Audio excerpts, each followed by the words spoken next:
3 things that help make you stick, which means that you're useful in the grapple. The first principle was balance, and it was all about getting, whichever foot you've got, making sure that you can sink down using your ankles, knees and hips, and bows, and sink down here, and in control of it, and you need to let your spine sink as well, and you can expand from that. It's no good doing it here, it's too far away. There's no effect on it here. But when I'm here, and I start to sink, it starts to affect this one. Starts to affect him. One of the principles of grapple is that my hips are lower than his hips.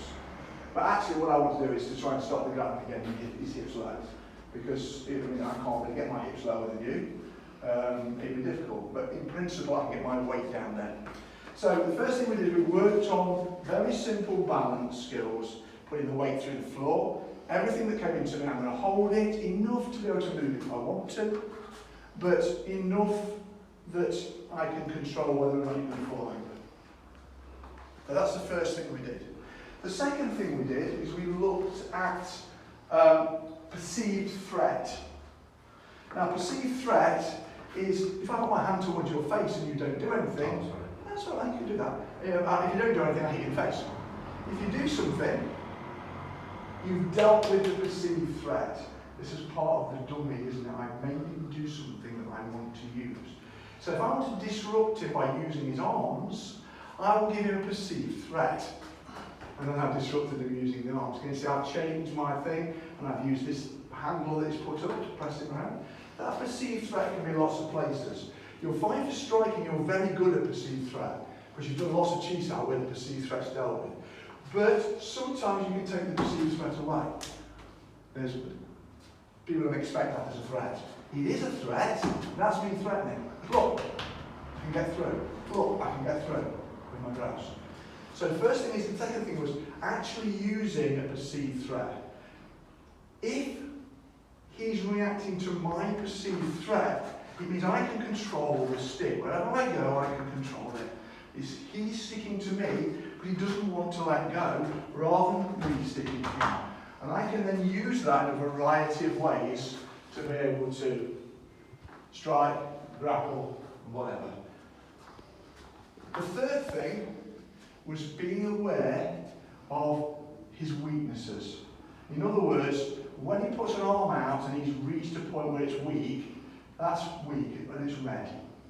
You'd be like here, like a tan sound position, amber, a bit better, and maybe here, look, green. I can't do much with it, can you see?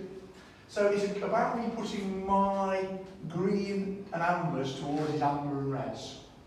So when I'm here, I often will follow this line here, because that's weak, it's a red, and this is strong. And I don't press like that, I'll often just rotate my wrist. So you feel it go? And I'll use my body when I sink my body. And because of that, it allows me again to have access to him, to move him, or to grapple him, and to do takedowns. So there are your 3 things. Balance, perceived threat, red, amber, and green. The traffic light system. Alright, so we've got to look now at certain points on the body in order to make a threat to his balance. So we're looking at upsetting his balance through threat. So the first thing I'll do is I will draw a box here, down and across the body. A lot of things will come in. If I attack the shoulders, it causes them to move. If I attack the hips, it puts a block just here, over the bows, and he moves again. If I attack 2 sides of the cross, here, like in both high, it moves again. You often find Chiso this. So look, I'm Chiso with him here, and moving because I put the cross across. In effect, what I've done is I've stopped him sinking and moving. By putting one either side, it's meant that he's stuck. Now, if you get stuck, you've got to think of the next thing. You've got to think, well, what part of me isn't stuck?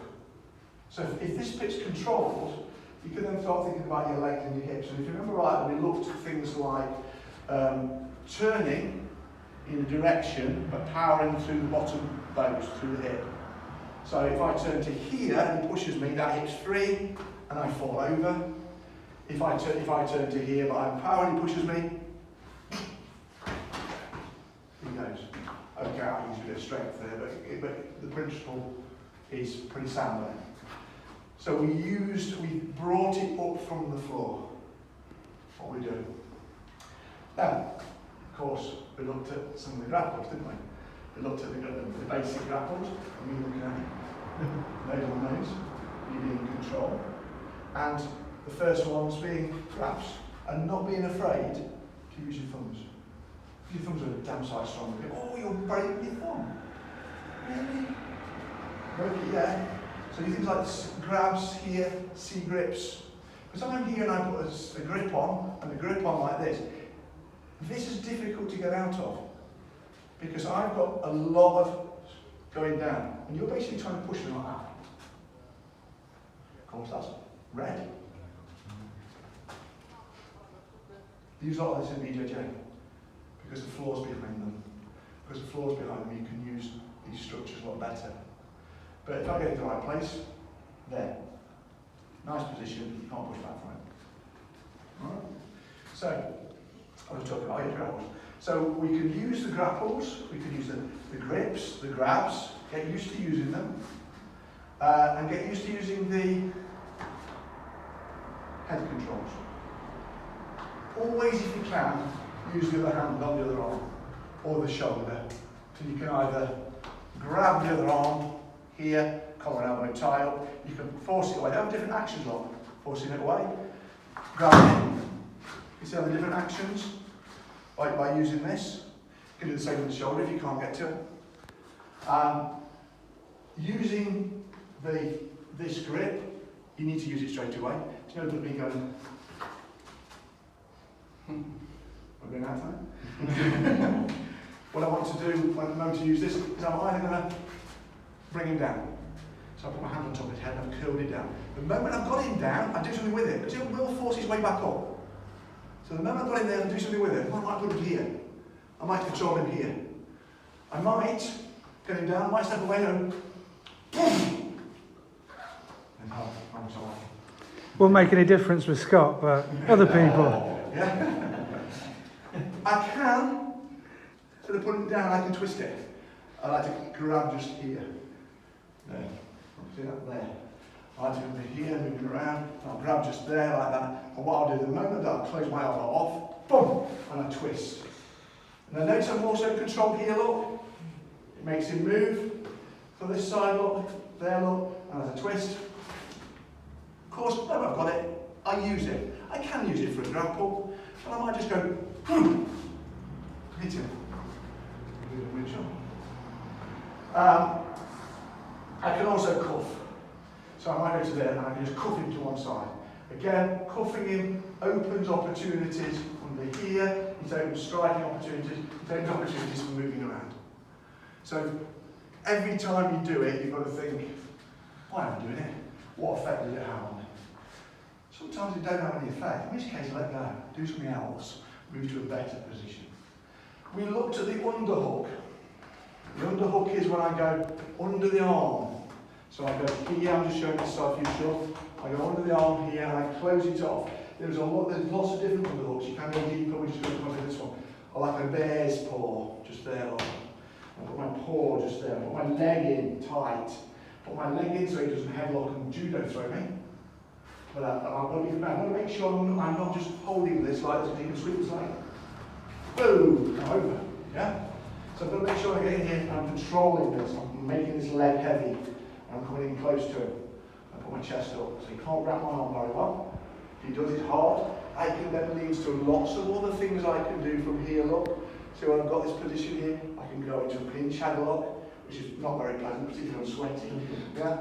And put those positions on. Or I can simply control around and I can come off and strike again. Alright, so we then thought, well look, let's have a look at, I'm not going to deal with escaping overhooks. He means doing overhooks with you most of the time, or feeding the hand in. But we then thought, well look, how do we escape this? position, you can hold this on for, is that realistically, if I can't get on the inside, here look, so I've gone to the inside here, and if I go to the inside, and he squeezes himself across, I can also stop him coming back by literally just doing that look.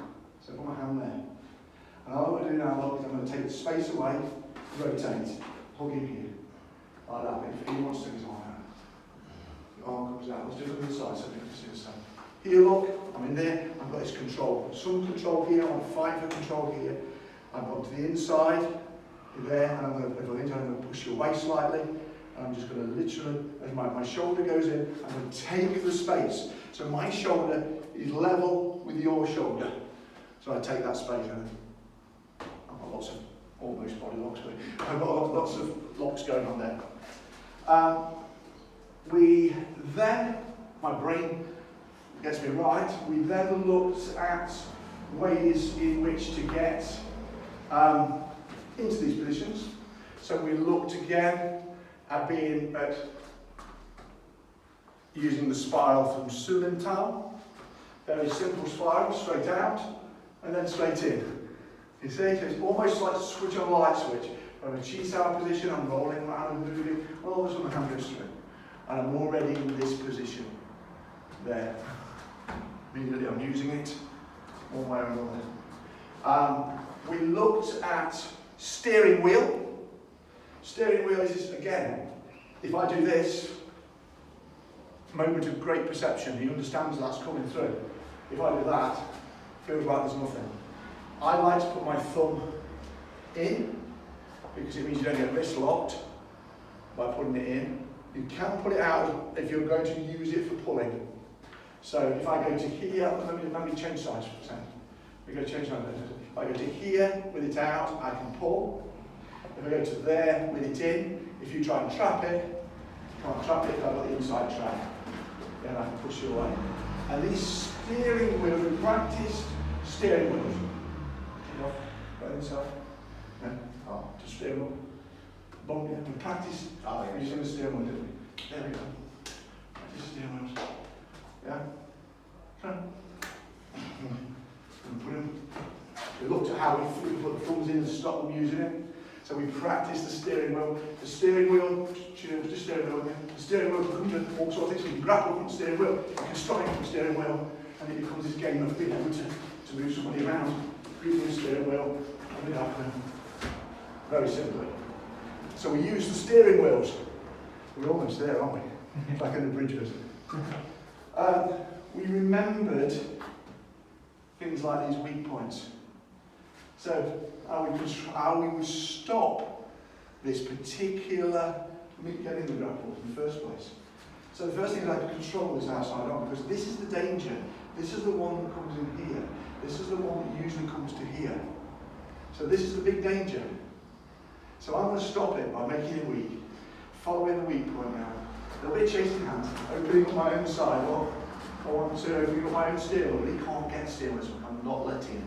I'm following this. I am chasing hand, I'm not really. I'm constantly putting this, mine, into a position he doesn't want. So I'm constantly putting it where he doesn't want it. So he constantly has to fight it, because it opens opportunities for me to do the grapple. I think, what else did we do? Oh, yeah. The other thing we used is we used positions like that to stop the grapple. We used the hoop principle, because if I'm controlling these shoulders, it's very difficult to grapple me. I'm controlling these shoulders and the steering wheel as well. We use those principles. We use the po-pie principle to move them back and strike and kick. And kind of that's what we did, isn't it?